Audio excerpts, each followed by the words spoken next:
명리학 초학자 여러분 반갑습니다. 백산입니다. 오늘은 관성이 비겁을 극하는 두 번째 공부입니다. 병정화 일간을 예를 들어서 공부해 보도록 하겠습니다. 진월의 병화가 일점 인성의 도움을 받지 못하고 있는 태약한 사주입니다. 천간에는 매우 강한 임수 편관이 일간을 극하고 있습니다. 수극화하고 있습니다.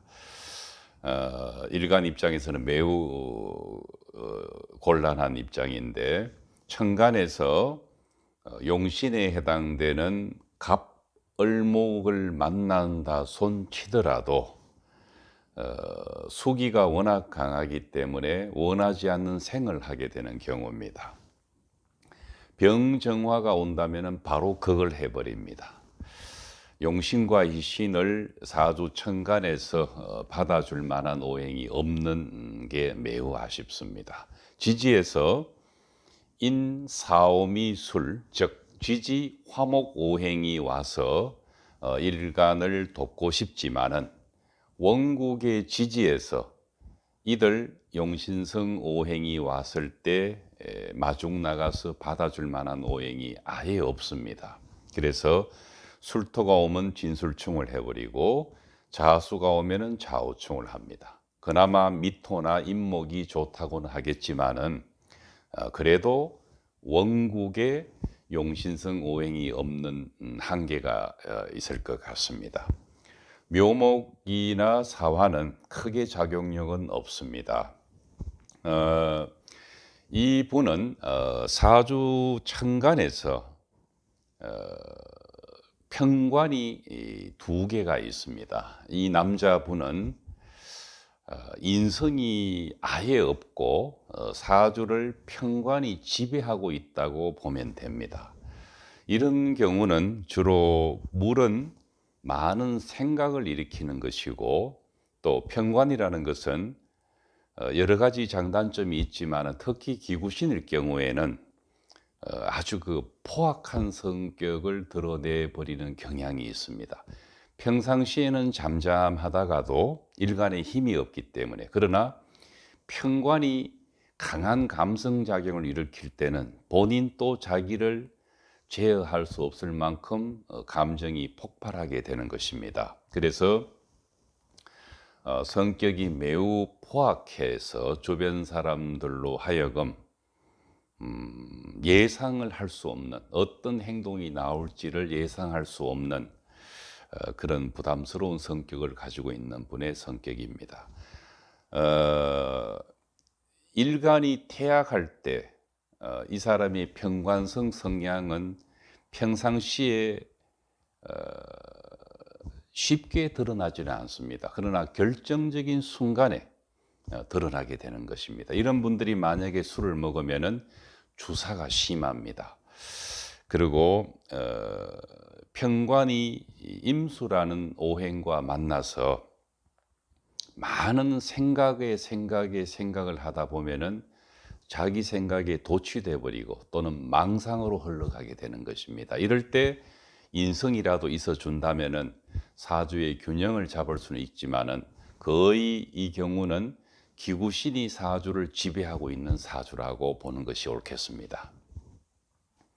두 번째 사례도 역시 진월인데 좌우에 임계수를 끼고 있는 것은 똑같습니다. 신금이 하나 더 등장을 하는데 금수가 상생을 해서 임수는 금으로 인해서 또 신금은 임수로 인해서 금수 상생을 해서 사주를 치우친 데다가 더 치우치게 한쪽으로 몰아가고 있는 분위기입니다. 역시 같은 이유로 용신인 갑을목이 와도 신금의 을목이 극을 받고 원하지 않는 임수의 생을 받는 갑목이 좋은 중화작용을 하기는 어렵습니다. 병화가 오면은 수극화에다가 병신 합수까지 가세를 합니다. 임수 역시 정화 역시 두 임수의 공격으로부터 자유롭지가 못합니다. 이렇듯이 용신의 운을 만난다 하더라도 사주 원국에서 이들 오행과 호환을 해줄 수 있는 용신성 오행이 용신이나 희신이 있어 줘야만 좋다는 것을 확인할 수가 있습니다. 지지도 마찬가지입니다. 충미충을 받고 축술충을 받고 충미충을 받고 임목은 인신충을 받습니다. 묘목과 사화는 큰 중화작용을 돕기에는 한계가 있습니다. 이분은 여자분의 사주로서 관성이 2개가 있고 많이 암장되어 있는 이유일 수도 있고, 또 이분의 성향이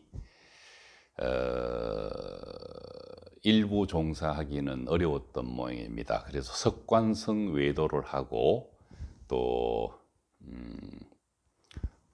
숨어서 외도를 하는 것이 아니고 대놓고 하는 그런 케이스에 들어갑니다. 또 신금이 있어서 병신합을 하고 있는 이런 경우의 해석은 상당한 집착을 일으키는 글자인데, 내가 어떤 글자를 움켜쥐고 싶지만은 오행의 힘이 신금 쪽에 있습니다. 그래서 내가 신금인 정제를 주도적으로 통제하지 못하고 신금이 나를 끌고 다니는 것입니다. 그 신금이라는 것은 정제고, 사람으로 치면은 아버지이고 또 사물로 치면 재물에 해당되지만은 내가 하고자 하는 어떤 것입니다. 어떤 생각을 하고 행동한 것 뒤에 오는 결과를 우리는 정제 또는 편제라고 합니다. 그래서 내가 움켜쥐고 통제할 수 없는 이 신금을 움켜쥐고는 결국은 신금의 노예가 되어버리는 것입니다. 거기에다가 두 편관이 가세해서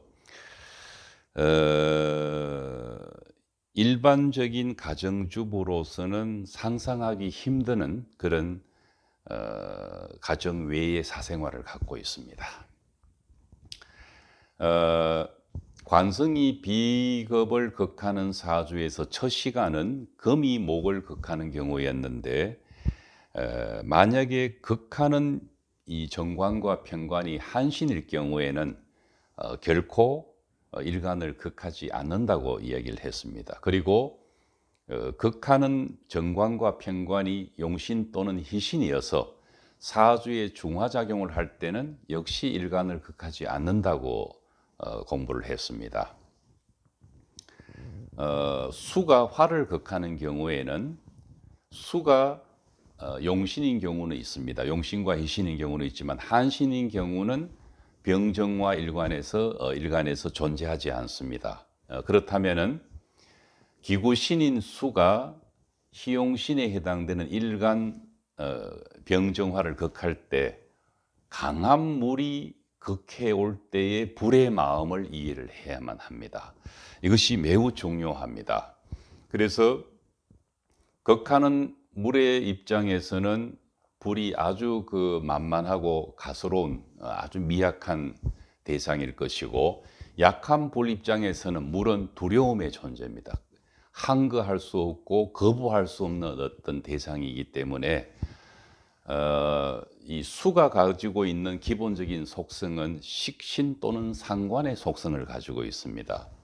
불이 가지고 있는 오행의 기본적인 속성은 관성의 속성을 갖고 있습니다. 그래서 강한 식상성을 가지고 있는 임계수가 약한 정편관성을 갖고 있는 비견급제로서의 병정화는 서로 싸움 자체가 되지 않는 것입니다.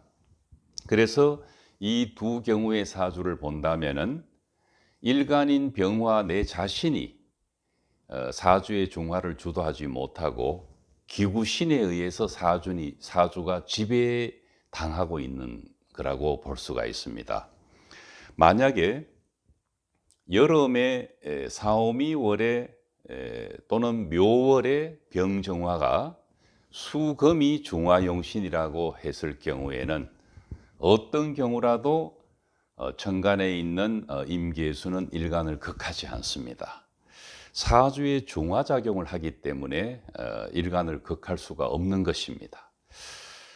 너무나도 당연한데, 사실은 희기를 구분하지 않고 기구신이냐 희용신이냐를 구분하지 않고 무조건 수는 불을 극하고 불은 금을 극한다는 이런 극의 논리는 하루빨리 수정되어야 할 것으로 보입니다. 오늘은 단순하지만은 그 관성이 비겁을 극하는 사주 중에서 수가 화를 극하는 경우를 공부를 해보았습니다. 다음 시간에 뵙겠습니다.